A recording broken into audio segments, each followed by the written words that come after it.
بسم اللہ الرحمن الرحیم۔ ناظرین کرام، کینیڈا کے میرے قیام 4 سال کی پی ایچ ڈی کے سلسلے میں جو ویڈیوز تھیں وہ تقریباً مکمل ہو گئی۔ یہ آخری ویڈیو یہ ایک شارٹ ہوگا۔ اس میں geology department university of new Brunswick کے تعلیمی ماحول کے سلسلے میں مختصر سی بات کروں گا اور تھوڑا سا موازنہ اپنے ماحول کے جو ہوتا ہے یونیورسٹیوں میں اس میں کروں گا۔ جو وہاں کا ایجوکیشن سٹینڈرڈ ہے وہ تو ہائی ہی ہے۔ نئے جرنلز آتے ہیں، ہر مہینے نئی کتابیں آتی ہیں، لائبریری میں پہنچ جاتی ہے، جو پڑھنا چاہے جا کے پڑھ سکتے ہیں۔ اس کے علاوہ تعلیمی سٹینڈرڈ اور امتحانات کا سٹینڈرڈ بہت ہانسٹ ہے۔ کوئی سفارش کسی قسم کی نہیں چلتی، داخلوں میں کوئی سفارشیں نہیں ہوتی۔ ایک دفعہ میں پروفیسر کے ساتھ جا رہا تھا گاڑی میں فیلڈ پہ، میں نے پوچھا کہ آپ اتنے ہائی پوسٹوں پہ رہیں یونیورسٹی میں، کیا آپ کو کوئی سفارش آئی ہے کہ کسی اسٹوڈنٹ کو داخلہ دے دو، یا گورنر کی یا منسٹرز کی، یا کسی کو پاس کرو؟ وہ حیران ہوا، ہنسنے لگا۔ Saif what do you man? کہتے سیف آپ کا کیا مطلب ہے؟ میں نے کہا کوئی اس طرح انلافلی ایلیگلی کسی نے آپ کو کسی اسٹوڈنٹ کو ایڈمٹ کرنے کے لیے کہا ہے، آپ کا اتنا زمانہ ہو گیا یونیورسٹی میں، 30-35 سال۔ اس نے کہا نو سیف، یہ کیوں ہوگا اس طرح؟ تو کیوں آپ کے ملک میں ایسا ہوتا ہے؟ میں نے کہا کبھی گورنر نے یا منسٹر نے نہیں آپ کو کہا کہ اس طرح کرو؟ کہتے no why safe, they do their job we do our job. کہتے وہ اپنا کام کرتے ہیں، ہم اپنا کام کرتے ہیں، ہم ان کے کام میں انٹرفیئر نہیں کرتے، نہ وہ ہمارے کام میں انٹرفیئر کرتے ہیں۔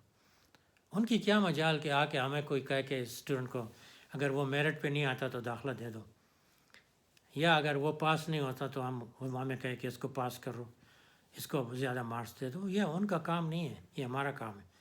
ہم اگر دیکھتے ہیں کہ کوئی اسٹوڈنٹ بہت ہی اچھا ہے لیکن کسی ایگزام میں کسی وجہ سے، ٹینشن کی وجہ یا کسی وجہ سے وہ فیل ہو رہا ہے، یا اس کے 1-2 نمبر کم آ رہا ہے، تو ہم اس کو جج کرتے ہیں کہ otherwise he is very capable, تو 1-8 نمبر ہم دے دیتے ہیں۔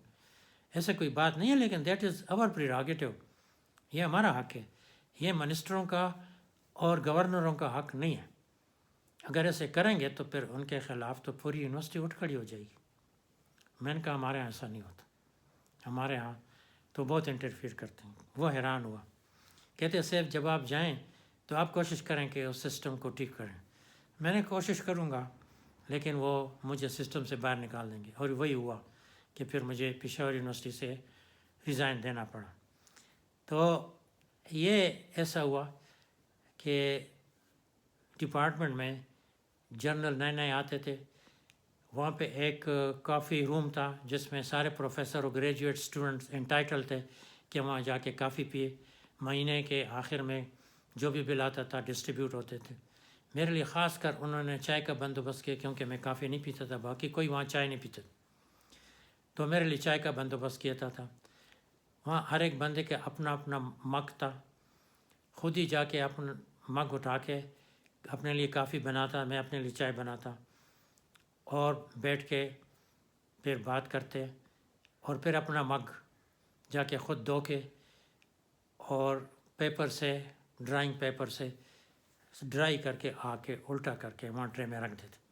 سیکٹری جو انچارج تھی وہ بس اتنا کرتی تھی کہ الیکٹرک کیٹل میں پانی بھر کے اس کو آن کر دیں، اور بعد میں جب ٹی کا بریک کا ٹائم ختم ہو اس کو آف کر دیں۔ یہ اس کا کام تھا۔ 2 دفعہ ٹی بریک ہوتی تھی، صبح 10-10:30 بجے اور دوپہر تقریباً 4 یا 3:30 بجے۔ سارے پروفیسر آتے تھے اگر موجود ہوتے ہیں ڈپارٹمنٹ میں۔ جو وہاں کا ایکیڈمک ماحول تھا ٹی روم میں، اس کا کوئی موازنہ نہیں، ہمیشہ ڈسکشن سائنٹیفک ہوتی تھی۔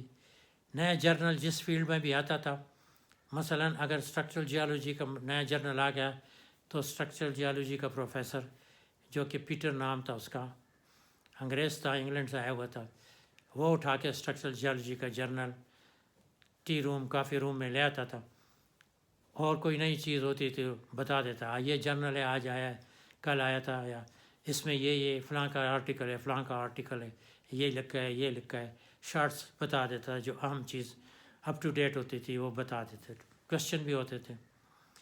اسی طرح اگر سیڈیمنٹالوجی کا ہوتا تھا تو سیڈیمنٹالوجی کا پروفیسر ڈاکٹر بانڈی پال لے آتا تھا، وہ ڈسکس کرتے تھے۔ اسی طرح اگر پلیٹ ٹیکٹونک کا جو جرنل تھا، جیو ڈائنامکس کا جو جرنل تھا، وہ ڈاکٹر راس تھے، چیئرمین ڈپارٹمنٹ کے، بہت سخت آدمی تھے اور ہمیشہ سیریس ہوتے تھے، لیکن مذاق بھی کرتے تھے، تو وہ بھی لے آتا تھا، وہ نئے آرٹیکل بتاتے تھے کیا ہوا، کیا نیو ڈسکس ہوئی، اس پہ آبجیکشنز کیا ہے، کیونکہ وہ خود بھی بانیوں میں شامل تھا، تو اس پہ آبجیکشن جو ہوتا تھا وہ بھی بتا دیتا تھا۔ یہ چائے پینے یا کافی پینے کم اور ٹیکنیکلی ایکیڈیمک ماحول کے لیے یہ کمرہ تھا۔ بڑی اچھی اچھی ڈسکشن ہوتی تھی، گریجویٹ اسٹوڈنٹس بھی ہوتے تھے، وہ بھی کویشچن کرتے تھے، بات چیت کرتے تھے۔ کبھی پولیٹیکل بات ٹی روم میں نہیں ہوتی تھی، نہ میں نے کبھی کوئی پولیٹیکل بات وہاں پہ سنی، نہ اس کے علاوہ کوئی ٹانگیں کھینچنا جس طرح ہم کرتے ہیں، مذاق کرنا، ایک دوسرے کو ٹارگٹ کرنا، دوسری غیبتیں کرنا جو ہماری یونیورسٹیوں میں ہوتی، وہ وہاں پہ 4 سال میں نے نہیں دیکھی۔ یہ وہاں کا لرننگ کا ماحول تھا۔ اور اس کے علاوہ بھی ہر پروفیسر اویلیبل تھا، آپ کو کوئی بھی مسئلہ ہے جا کے دروازے پہ ناک کریں اور بس آپ جائیں، جو مسئلہ ہے وہ آپ کو بتائے گا، اپنا کام چھوڑ کے بتائے گا۔ اپنے پروفیسر کا تو میں نے پچھلے ویڈیو میں بتا دیا تھا، لیکن باقی پروفیسر بھی اسی طرح تھے، کبھی ٹائم لینے کی ضرورت نہیں تھی، کبھی کافی روم میں ان سے یہ نہیں کہنا کہ میں کتنے بجے آؤں، نہیں، جس وقت مرضی ہے جاؤ۔ کوئی ڈسکشن ہو رہا ہوتا ہے، باہر نکل کے بھی اس کو کنٹینیو کرتے، کوریڈور میں جاتے جاتے بھی وہ ڈسکشن اگر ختم نہیں ہو تو کھڑے ہو جاتے تھے اور ڈسکشن فائنل کر کے پھر اپنے اپنے آفیسز میں چلے جاتے۔ پورا ماحول لرننگ کا تھا، اس میں لرننگ ہی تھی، اس کے علاوہ اور کوئی چیز ہی نہیں تھی، کوئی بھی اس کے علاوہ کوئی چیز ہم نے وہاں نہ پروفیسروں سے سنی نہ اسٹوڈنٹ سے سنی۔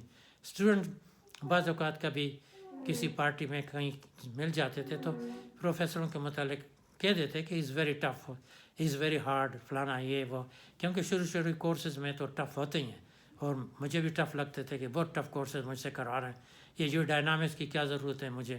وہ بعد میں پتہ چلا کہ بھائی پلیٹ ٹیکٹونکس تھیوری آ گئی جو پاکستان میں کسی کو کچھ پتہ نہیں۔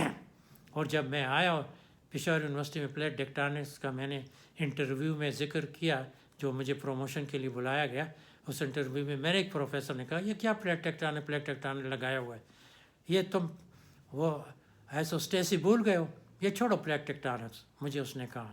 یہ بعد میں کراکورم کانفرنس میں سارے پیپر پلیٹ ٹیکٹونکس کے تھے، وہ بندہ بھی تھا، لیکن میں نے مناسب نہیں سمجھا کہ اس کو مخاطب کروں کہ اب بتاؤ نا پلیٹ ٹیکٹونکس ہے کہ نہیں ہے۔ بہرحال تو یہ میری نیچر نہیں تھی کہ کسی کو شرمندہ کروں۔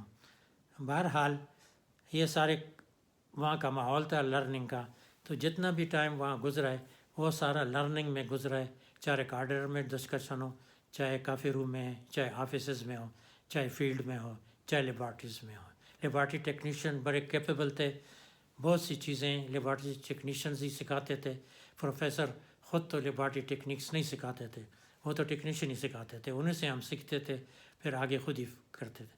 تو یہ وہاں لرننگ کا ماحول تھا، جس سے بہت کچھ سیکھ کے میں پاکستان آیا ہوں، لیکن افسوس کہ مجھے یہاں وہ ساری چیزیں امپلیمنٹ کرنے کا موقع نہیں دیا گیا، اگرچہ میں نے بحریہ یونیورسٹی میں انسٹیٹیوٹ آف ارتھ انوائرمنٹل بھی بنایا اسی لیے کہ اس قسم کا ماحول کریٹ کروں، لیکن میں وہاں نہیں رکھ سکا۔ پھر میں نے یونیورسٹی بھی بنائی جو کہ ایکچولی تو میڈیکل یونیورسٹی تھی، جو شفا تعمیر ملت یونیورسٹی، لیکن میرا خیال تھا کہ الٹیمیٹلی اس میں بھی ایک انسٹیٹیوٹ ارتھ سائنسز کا بناؤں گا جہاں اس قسم کا ماحول کریٹ ہو سکے، لیکن وہاں بھی یہ ممکن نہیں ہو سکا۔ تو بہرحال یہ میرے اپنی فیلنگز ہیں وہاں کے ماحول کے اور یہاں کے ماحول کے، تو یہ میں نے بتانا ضروری سمجھا۔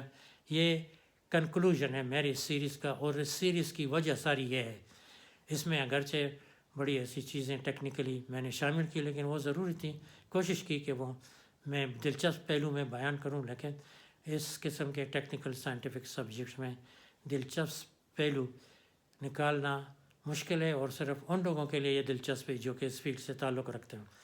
بہت بہت شکریہ، خدا حافظ، السلام علیکم۔